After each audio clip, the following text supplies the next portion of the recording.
Нова тема во Македонија, наутро подемот на инфлуенсерите и нивното влијание во новата маркетинг ера. Ке имаме и лични приказни по 9 часот, две прекрасни девојки ќе ни гостуваат во Македонија наутро, Дона и Стефанија, но пред тоа со професор доктор Маја Кузмановска малку повеќе зборуваме околу оваа тема од професорска гледна точка. Добро утро и добре ни дојдовте. Добро утро, Ване. Благодарам на поканата, но вистина ми е чест и задоволство секогаш во ваше друштво и во оваа прекрасна македонска телевизија. Секогаш овие теми поврзани пред се и со младите се интересни. Ајде накратко да дадеме дефиниција околу зборот инфлуенсерство. Што значи да се биде инфлуенсер? Така. Многу интересна тема, многу атрактивна и модерна, особено во последните години и интригантна. Многу, па и во теоријата и во практиката се уште многу луѓе не можат да најдат заеднички ставови околу тоа колку позитивно влие, колку негативно влие. Да, меѓутоа во интерес на времето ние ќе се обидеме само неколку поенти и факти да истакнеме кои што преку кои што ќе го пласираме позитивното влијание на инфлуенсингот, односно инфлуенсерството. Како поиме доста широк и може да се анализира од повеќе аспекти. Ние ќе се задржиме сега во најширока смисла на зборот и од аспект на маркетингот. Како термин, самото име ни кажува дека станува збор за некаква личност влијателна, која што наедноставно кажано демонстрира некакво однесување пред одредена публика, која што со текот на времето станува нејзина целна публика, односно таргет публика или популарно наречени следбеници, односно следачи. Кога велиме демонстрира однесување, тоа значи дека покажува одредени знаења, одредена експертиза, одредени вештини, компетенции, преку најразлични форми, најчесто преку видеозаписи на својата целна публика и со текот на времето прави одредена доминација на социјалните мрежи, бидејќи нели конкретно таму најмногу се застапени. И, како што кажавме, значи, влијание и доминација и наметнува некаков авторитет. Инфлуенсерството не е ништо ново, откако постои човекот, постои инфлуенсерството, само што има различни димензии, различни форми на манифестирање.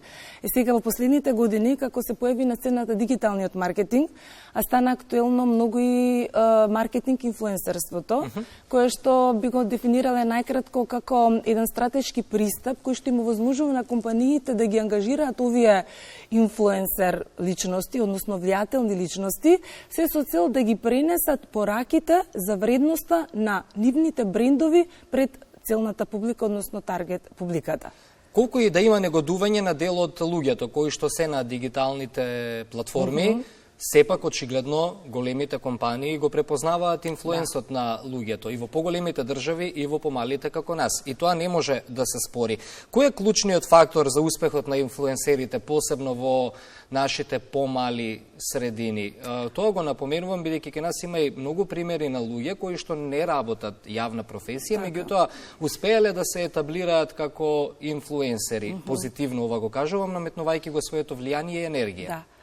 Ке споменам само еден податок кој што вели дека човекот во својот живот во просек ако земеме дека живее 70-80 години, и ако го тргнеме оној дел кој што го поминува во спиење околу 30%, 5 години цели поминува на социјални мрежи.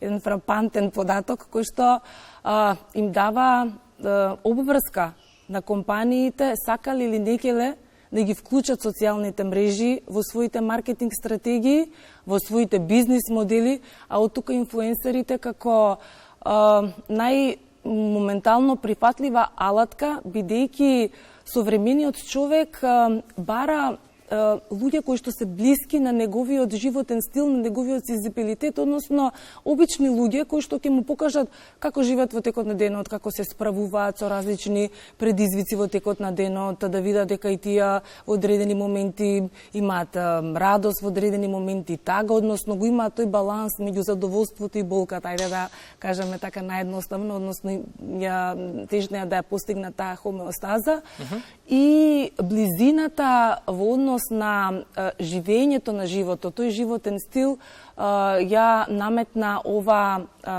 ова стратегиска насока или ова алатка инфлуенсерството како едно од задолжителните и ќе трае понатаму. Тоа сакав и да биде следното мое прашање, некако се менуваат платформите. Тоа што беше Facebook пред 10 на 15 години, сега е Instagram. Се верува, се зборува дека сега што е тоа Instagram, веќе TikTok го превзема, Instagram ќе стане за 10 на години како сега што всушност не е Facebook, и во однос на старосните граници кои што се поместуваат на социјалните медиуми, па со доаѓањето на нови генерации, Z и така натаму, каде ја гледате иднината, како размислувате како професор, како ќе се движи овој тренд во иднина? Овој тренд во иднина ќе се движи со забрзано темпо. Ќе се појавуваат нови платформи кои што ќе нудат нови атрактивни содржини, имајќи во предвид тоа дека овие генерации кои што доаѓаат се помалку имаат трпение, се помалку трпат авторитет, имаат директни прашања и бараат конкретни и брзи одговори. Што е добро. Компромис нема. Компромис нема. И ние учиме од нив, и ние повозрастните. Така е, точно. Затоа е добро инфлуенсерството, затоа што воспоставува директна комуникација со својата целна публика. Без разлика дали некој потрошувач, ќе го кажеме потенцијален, бидејќи сите сме ние потенцијални потрошувачи кои сме на платформите, односно во процесот на донесување на одлука, некогаш брзо донесуваме, некогаш бавно донесуваме, меѓутоа во секој случај се консултираме со многу луѓе, бараме препораки, па токму инфлуенсерите ја имаат тука главната и клучната улога во давање на препораки. И преку довербата кој што претходно ќе ја воспостават, затоа што таа е клучна во процесот на создавање на една врска, ги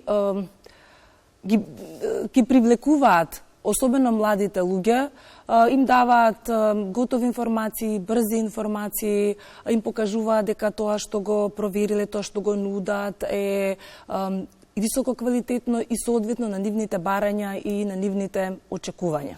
Да резимираме, значи довербата е клучна, бидејќи постојат и многу митови околу работата на инфлуенсерите. Не е лесно да се работи тоа, но не е и лесно да се одржи довербата која што имаат луѓето. Ова сакам на пиедестал да ги истакнам работите на луѓето кои што имаат доста следбеници на социјалните медиуми. Значи, само сакам извинете, Ване, да ве прекинам, многу е важно, бидејќи споменав инфлуенсерството постои откако постои човештвото, со тоа што сега доби една професионална нота, многу е важно да се каже, и се материализира. А кога нештото ќе се издигне на ниво на професионализам, тоа бара многу вложување, многу инвестиции, не е така едноставно. Па многу млади инфлуенсери велат, не можеме да објасниме колку лесно денес се прават пари на интернет. Тоа го гледав, мислам дека нашиот млад инфлуенсер Александар Динев тоа го изјави пред неколку недели. Едноставно како тие го доживуваат и перцепираат се тоа. Да, затоа што тоа е нивен животен стил.